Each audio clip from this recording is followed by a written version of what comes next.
आज फिर से अपने गांव ध्रुवील इलाका में ढेंशर मंदिर के स्थान पर सावन की द्वादशी के दिन अपने गांव के लोग एकत्रित हुए हैं ताकि फिर से अपने इस कुल देवता को सामूहिक तौर से इसकी पूजा अर्चना की जाए।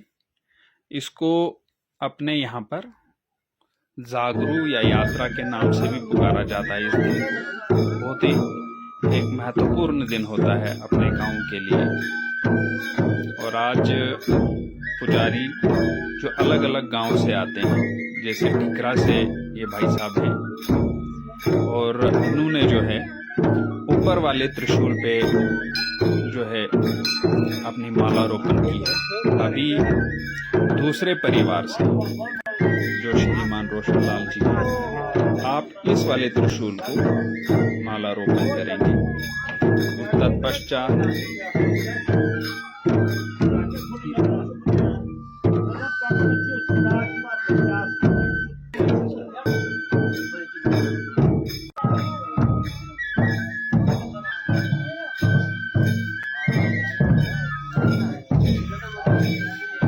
ये एक महत्वपूर्ण दिन पूरे इस इंडिया के लिए है, जिसमें टिकरा और ध्रुवील ये दो गाँव आते हैं, अलग अलग परिवार हैं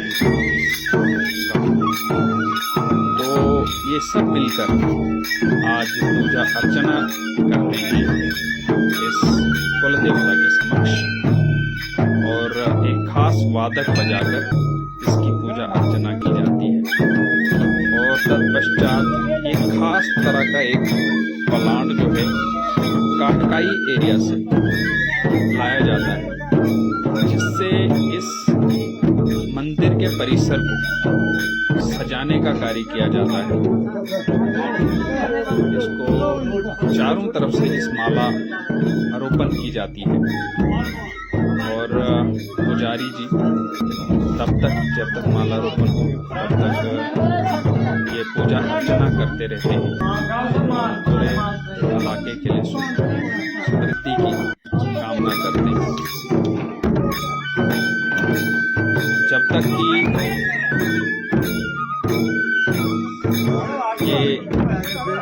तक ये माला रोपण होता है तब तक ये वादक जो है बजते रहते हैं।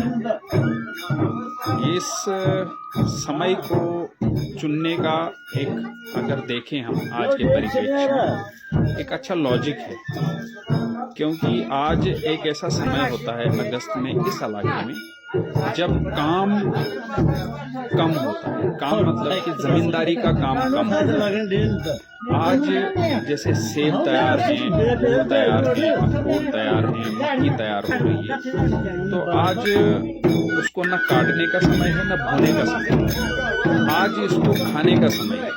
इसलिए इसी समय को चुना गया है कि इस समय जो है सब गांव के लोग एकत्रित होकर अपने परिवार को भी बुलाएंगे साथ में, और साथ में जो हमारे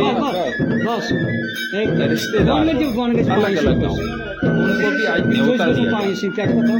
और न्योता तो सिर्फ अगर ये त्योहार ही है तो सबको ही न्योता होता है कि आप आइए और हमारे गांव में और इस हमारे साथ इस कार्यक्रम को मनाएं।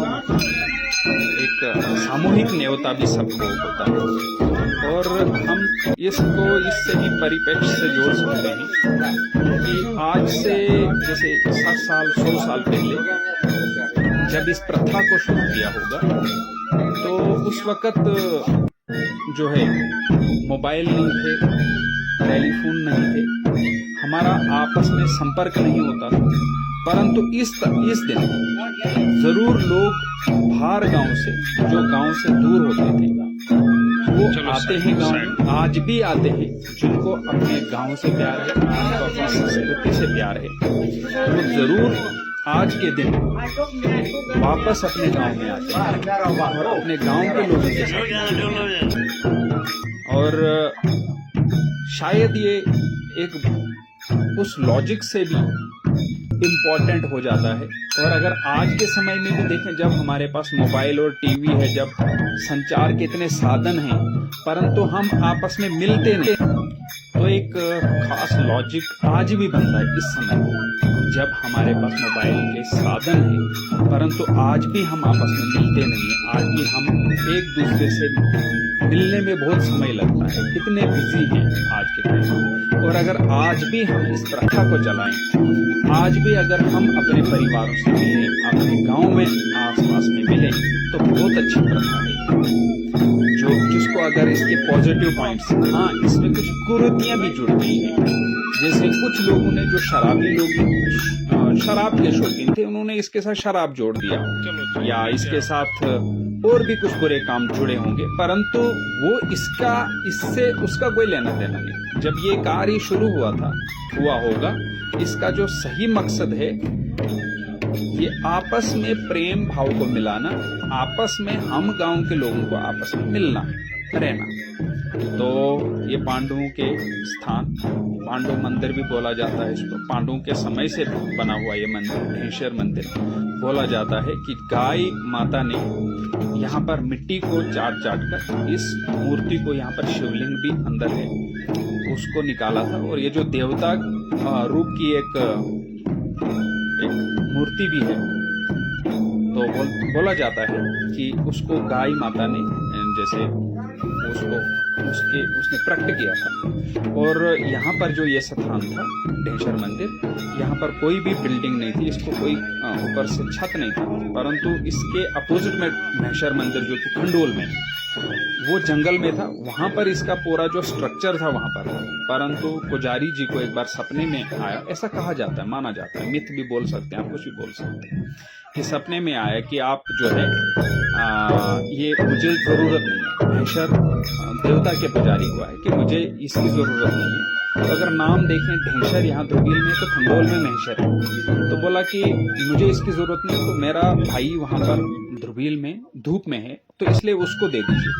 तो पुजारी जी ने शक भी किया कि सच है कि झूठ है, सपना है, परंतु दूसरे दिन फ्लड आता है और जितनी भी उसकी लकड़ी है नीचे नाले में पहुंच जाती है। तो फिर पुजारी जी बोलते हैं कि नहीं, ये ढेंशर मंदिर को ही हमने चला। तो इस तरीके की फिर यहाँ से निकलकर ये जो हमारी यात्रा है, अब जब इसमें एक और चीज देखी, जब हम ढेंशर मंदिर से निकले, तो अभी जिस घर में हम पहुंचे, पुराने समय में जब राजा का समय होता था, तो इस परिवार में से जो बुजुर्ग थे, वो राजा के तरफ से एक नंबरदार इस गांव के थे, और एक बुजुर्ग व्यक्ति थे, और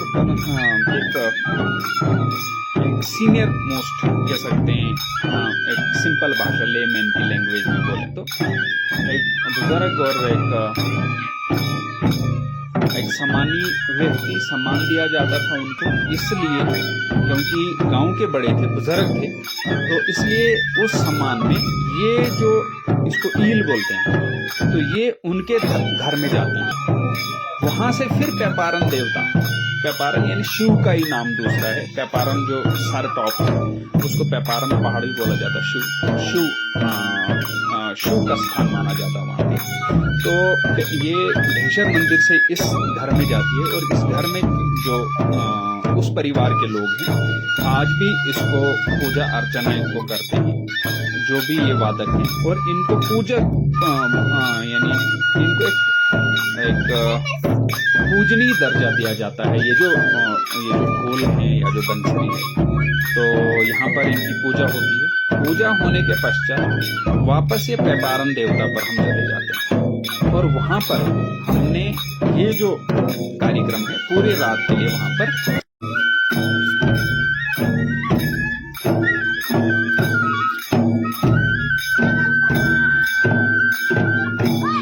ये जो अभी जो इस वक्त की धुन इस ढोल से निकल रही है, पूजा की धुन, यहाँ पूजा अर्चना हो रही है इस वक्त पेपारन देवता में, परंतु इस वक्त जो ये धुन है ये बदल गई। पूजा अर्चना के बाद जब ये पेपारन देवता को पूजा की जाती है, उसके बाद ये देख सकते हैं पेपारन देवता का स्थान। यहाँ पर फिर नाच के रूप में, जहाँ गांव के लोग सभी मिलकर एक नृत्य के साथ इस अपनी आहुति देते हैं आज के इस कार्यक्रम के लिए। और ये आहुति चलती रहेगी और आहुति देने के बाद ये कोई संभवतः 1-2 बज गए होंगे। अब सभी लोग यहाँ से घर के लिए प्रस्थान करेंगे। घर प्रस्थान करने के बाद भोजन करेंगे। तब तक ये सभी लोग भूखे रहेंगे और भोजन करने के पश्चात जो मेहमान आए होंगे, जो हमारे अतिथि देव आए होंगे, उनकी भी पूजा अर्चना होती है एक अच्छे नैवेद्य के साथ, प्रसाद के साथ और भोजन के साथ। और उसके बाद रात को फिर से इसी स्थान पर आकर फिर एक नृत्य होता है और रात भर ये कार्यक्रम चलता रहता है। इसमें कुछ लोग चौकी अलग अलग कार्यक्रम रहते हैं, परंतु वो मैं आपको दिखाऊंगा नहीं, उसके लिए आपको खुद आना पड़ेगा। और मुझे आशा है कि आप आएंगे और इस कार्यक्रम में अपनी आहुति देंगे। धन्यवाद।